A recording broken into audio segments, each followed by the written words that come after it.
we're going to do some Iron Maiden. Iron Maiden? Yeah. Why not? Get some metal into our show here. I like metal. Yeah. Have you read that book, Seventh Son by Orson Scott Card? No, I haven't. Not metal at all. Bought it new. Ooh! Yeah. There's great artwork on here. A little, odd for me, but... It's... What year is this from? Wait, let me guess by the picture. 1982. I want to say... 1988. Okay, there you go. I would guess 1988. I think that's right. You get this evil kind of demonic creatures and stuff. Very Are You Afraid of the Dark? Remember that show? Yeah. I didn't watch it because I was afraid of the dark. I feel like... that'll be a good one. I'm wrong, one of their songs... I don't think it's on this one, but I feel like one of their songs is called Fear of the Dark. So I'll cut that if I'm wrong. I'm just kidding.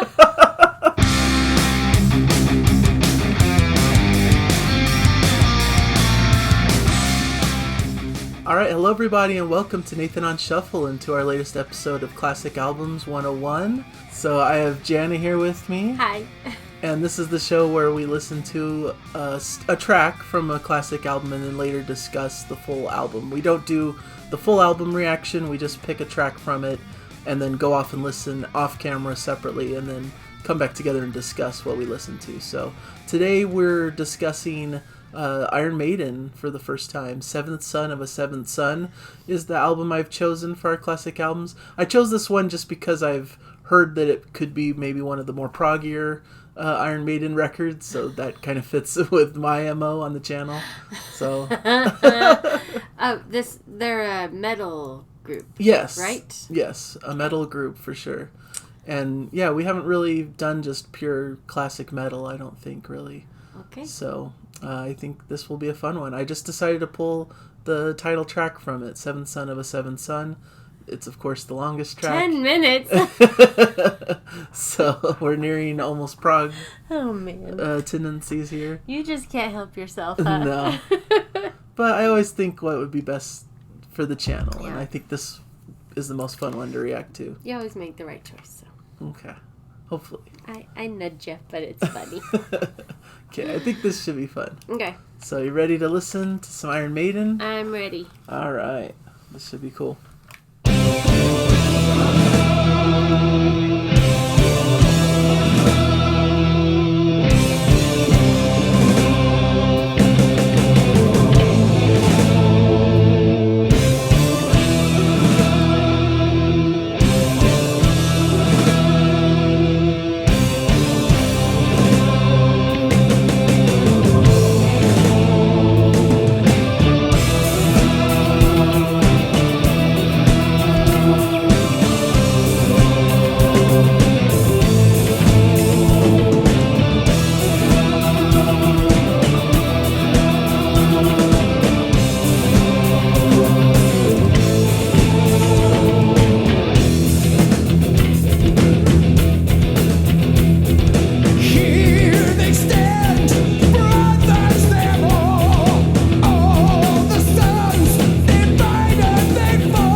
fun.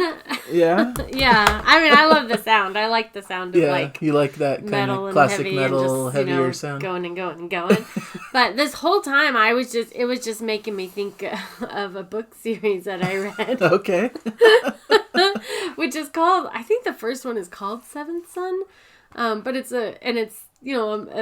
it's like a early, like a sci-fi it's series. more like a fantasy alternative American history, like early American history. Okay. And so it's tale of Alvin Maker, who it's by Orson Scott Card, who he's the seventh son. Yeah. He might be a seventh son of a seventh son too. I can't remember. Yeah. But he has these powers, these maker powers, where he's able to like knit things back together and put things back together, and so he's able to fix things and build things with his mind. And so it's like really cool to see that. Like, yeah. So now I like, there must be some kind of like lore or legend about Seventh Son that I know nothing about. Research the connection. Research between time.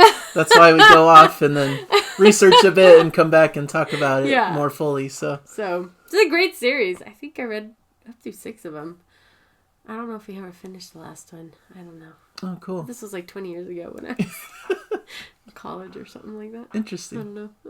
Yeah, I've heard the name of it, but I haven't read it, so I didn't know the story. But really cool. I haven't heard this before, so this was a fun experience too. I've shied away a little bit from metal, but I shouldn't have. It's really cool. I really like this. It's veering into more progressive metal to me, especially towards the end, all the instrumental stuff that they're doing and great guitar work and just storytelling aspect, and it's a really cool track that I really enjoyed. So I'm really excited to listen to the full album. Yeah. I think it's going to be a lot of fun. Me too. All right. I guess with that being said, we can transition. Break. All right. Transition over to the discussion. All right. And we're back. So we're now going to discuss the full album. We did a reaction couple weeks ago that you just saw to the title track of this, but now we're going to talk about Seventh Son of a Seventh Son by Iron Maiden in full. We've gone and listened to it in our own separate ways, and now we're going to discuss it a little bit, so I'm excited. So first, just as a little bit of a background into the band, nothing too much, but they were founded in London in the UK in 1975, and they're still active today, so they have had a pretty long and illustrious career here.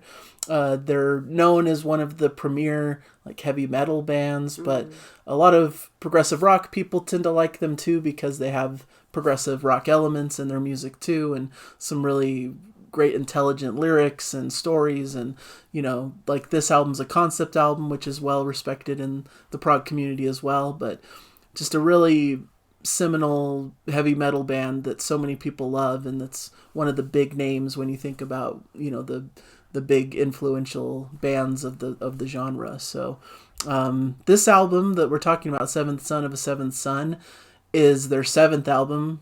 I guess that makes sense, right? I see what you did there. Yeah, and the lineup for this one is Bruce Dickinson on vocals, Dave Murray on lead and rhythm guitars, Adrian Smith on lead and rhythm guitars, and some synth, Steve Harris on bass and string synth, and Nico McBrain on drums. So I like that name. So this album apparently was inspired by, I believe, the novel from Orson Scott Card, right? We talked about it in the previous one. I think it's the Seventh Son is like maybe a myth beyond that, but I think Orson Scott Card took it and made it into a novel or series or something. A whole book series. Yeah, you know more about this than me. Yeah, I went back and like after the last time we talked about this, and I'm like, I remember reading that series. Like I had read, this is like 20 years ago, but I had read all 5, and I learned there's now I think a 6th and maybe even a 7th, but I'm not sure. Okay. But there's another one that I haven't read and I didn't know, and I loved this series. It was really good. It's just cool.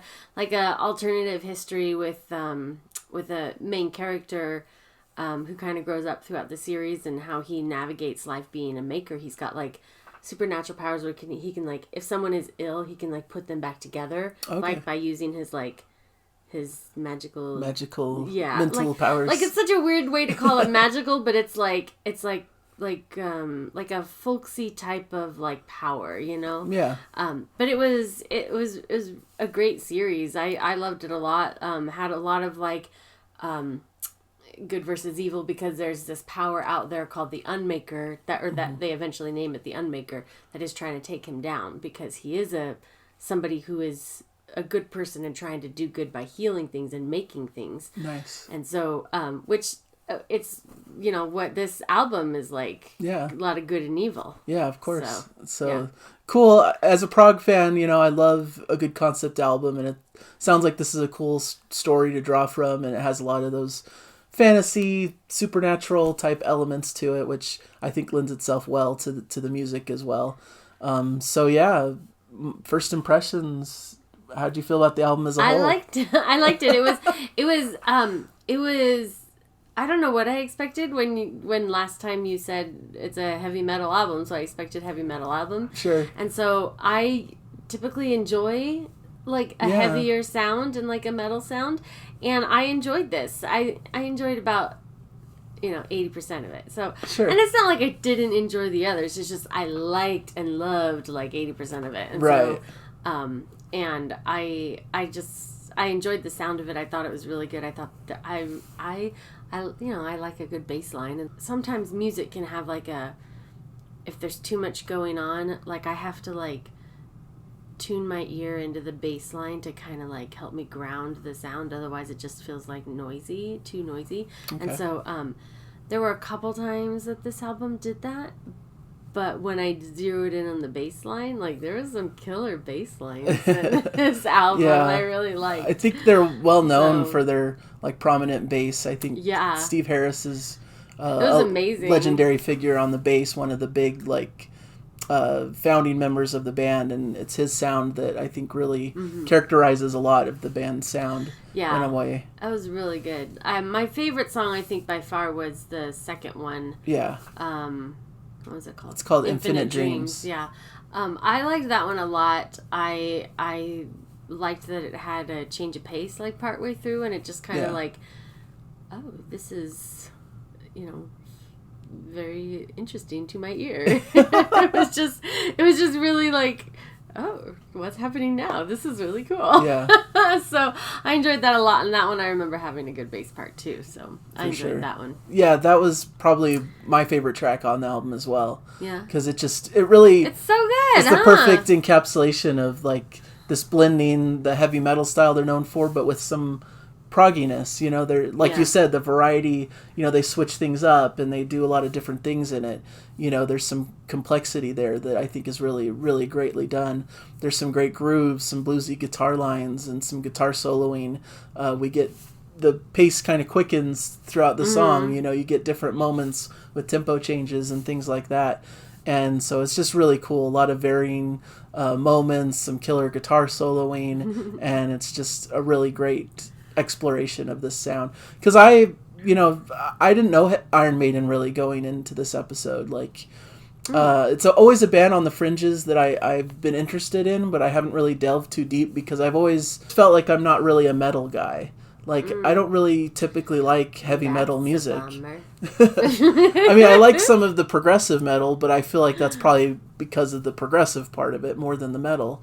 I love Dream Theater, love Symphony X, and a lot of these other seminal progressive metal bands. But I always felt like Iron Maiden would skew too hard onto the metal side for me, and that's not as much my thing. But I really loved this record. I thought it was an incredible concept record. There was so many cool moments, so many great heavy rocking moments, but also some progressive flourishes that vary it up just enough to keep it interesting. Yeah. And so one of my favorites that we reacted to, obviously, was the Seventh Son of a Seventh Son. I love that one too. Extended title track, because it showcases. It starts with a pretty standard metal track with some like galloping bass and some heavier guitars, but it slows down a little bit in the middle and just really focuses on the bass, and then it just builds and builds and has this incredible instrumental showcase for the band that's just another level on their playing abilities. And it's just exciting and energetic, and just really everything I love about music there. Just really fun to listen to. One of my favorites. I was gonna say about that one that I love the drive behind it, and I think you said called it a different word, but the drive behind it, build. That's what the said. building of and it. So like the drive is it's it just makes you want to keep going, and like what is gonna happen, and like builds the anticipation. So I really liked that song. And then the other song that I liked was Can I Play With Madness? I just liked that one a lot. It was just like this poppy, catchy hook, and it was cool. Yeah, it's one of their, I think, more hit songs, if you could call it that. I think it was like one of the singles from the album, so I think it really works well. A good catchy chorus, really fun, and there's a cool switch up partway through that leads to some really great guitar soloing as usual from them. They have some really wicked guitar solos that are just really fun. I like towards the end of the album, there's 2 tracks that I like a lot, The Prophecy and The Clairvoyant. I like The Prophecy because it has this almost Baroque kind of feel, even though it's in a metal context. I felt like there was almost a classical influence to how the instruments were interplaying with each other, so I thought that was a really cool blend that they were putting into their metal sound. And The Clairvoyant was just a fun, heavy, powerful, epic track with a lot of energy, and just had that characteristic shifts in tempo, and Bruce Dickinson giving that very energetic, almost operatic vocal. He has very expressive vocal throughout the whole album. So just thought that was a great example of their sound and the fun metal that they're able to put together. Upon first listening, I had a little trouble deciphering any lyrics. They just kind of blended in to me. And so knowing that this was based on that book or that book series, I went back and read the lyrics, and I don't know what I was expecting. Like it's gonna tell the story of Alvin Maker and his terrible brother, and his all these I thought it was gonna tell the story of the book series, but it's not. That's not what it is. And so it's really a lot of different little songs about good versus evil, and overcoming, and powerful people, and it was cool how it did that. It was just really a delight to hear these songs and to read the lyrics, to hear and knowing the background of the books. It was just good. It's inspired by the book, but I like you said, I don't know if it really it's inspired by it. It's it doesn't really take the storyline and go beat by beat, and it's not like a play where it's different characters speaking and stuff. It's just inspired and takes a lot of those same themes and those same ideas and puts it together. But then I'm this isn't talking about William Henry Harrison at all. It was the 8th president or 10th president, 9th president, something like that. And he features as a character in the book. Fun. It's just random thoughts. I think that's what these bands do, is they take inspiration and take it in their own direction and make it their own, which I think is good. So overall, this was a bit of a revelation for me of incredible band that I'd been missing all this time. I should delve deeper into some of their other albums, obviously, because I know a lot of prog fans really enjoy Iron Maiden, and now I can see why, after having heard this, that there's a lot of great instrumentation. It's not just because I'm always worried metal's just gonna be the same chugging riff over and over, and it's just gonna get repetitive and kind of boring, and it's gonna have that over the top grittiness and heaviness that just doesn't really way deeper than speak to me. But this music's a lot deeper and has more meaning and more different instrumentation and things going on in the background that really catch your ear. And so definitely I was wrong about my characterization of metal. So really excited to have a bit more time with Iron Maiden in the future. So that was my takeaway from the experience. Yay! It was a great one. What you got next? We've got... Oh, we got to rank it. Yeah, I've got to pull up... I'm probably going to need a second here. This is where we're going to rank this album amongst the other classic albums we've done this year.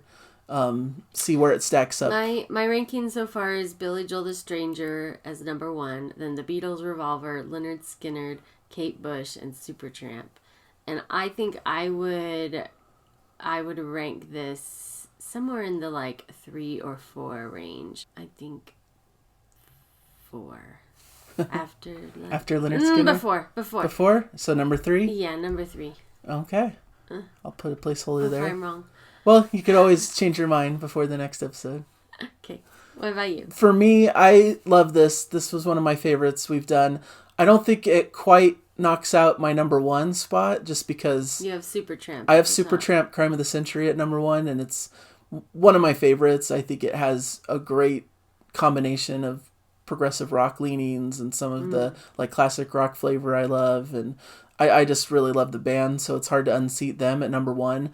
But I'd slot this in at number 2 after it. Iron Maiden, Seventh Son at number 2, which would put Billy Joel next at number 3, the Beatles at 4, Kate Bush at 5, and Lynyrd Skynyrd at 6 in my list. So wow. Yeah, I really like this a lot. You loved it so much. You love the metal. Yeah, this was Secretly a fun experience. Secretly, maybe. Who knows? Ha.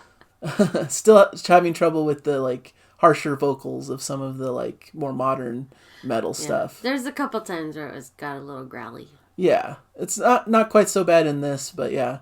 The more it leans into that, the less I find that I enjoy it. But that's something I'm trying to work on too, to have more respect and appreciation for some of those harsher, growly vocals too. I respect what you're doing. I don't like the sound, and I'm okay, saying that. Yeah, so a lot of people agree, just, so it's fine. It's okay to dislike things as long as you're not treating people poorly. And I can only take it in limited doses. Like I need it to be mixed with more clean vocals alongside it. So that's what I'm learning about myself, at least. Yeah. All right. So now we look at what is what's next? Coming next. So this is the one that came up. I'm really excited because this is another favorite to me. This is Electric Light Orchestra, ELO, and their album Out of the Blue. ELO. Have we listened to any of their music before? Ooh, this is a gatefold. Yeah, this is a double album, so it's a little longer than we're used to, but it has a cool gatefold and some interesting artwork there. So, very sci-fi inspired, right? When's it from? This is from... 1977? Yeah. Let's say that. Yeah, it's from 1977. This is it right here. Perfect. That's what I would have thought. Do I know any of these songs? Well, I'm sure you'll probably know when you hear, especially you'll definitely know Mr. Blue Sky, really? I would imagine, because it's iconic in the Guardians movie. Oh, okay. You can't always trust that I've heard some of these classic songs, but I have seen Guardians of the Galaxy several times. It's what basically starts... Is it the second one, maybe? With, like, the little younger Groot dancing to it to start. I don't know. I'm getting too nerdy. But... Love it.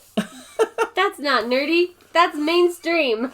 All right. I'm excited. Yeah. Let's do it. I think this should be a fun one. Just a cool blend of, like, that classic rock, some pop sounds to it, some Beatles inspiration. I think it's a really cool choice. So, excited. It should be fun. All right, so I guess with that, we can close out the episode. You ready? Yep. All right, so thank you guys for joining us. Hopefully you guys enjoyed the episode. If you're a big fan of Iron Maiden, let us know in the comments and, give your thoughts on this album and some of the stuff we may have missed about it. And recommend other Iron Maiden albums. That would be cool too. So thank you guys so much for joining us, and hopefully you'll catch us in a future episode. So bye, everybody. Subscribe. Enjoy the music. Bye.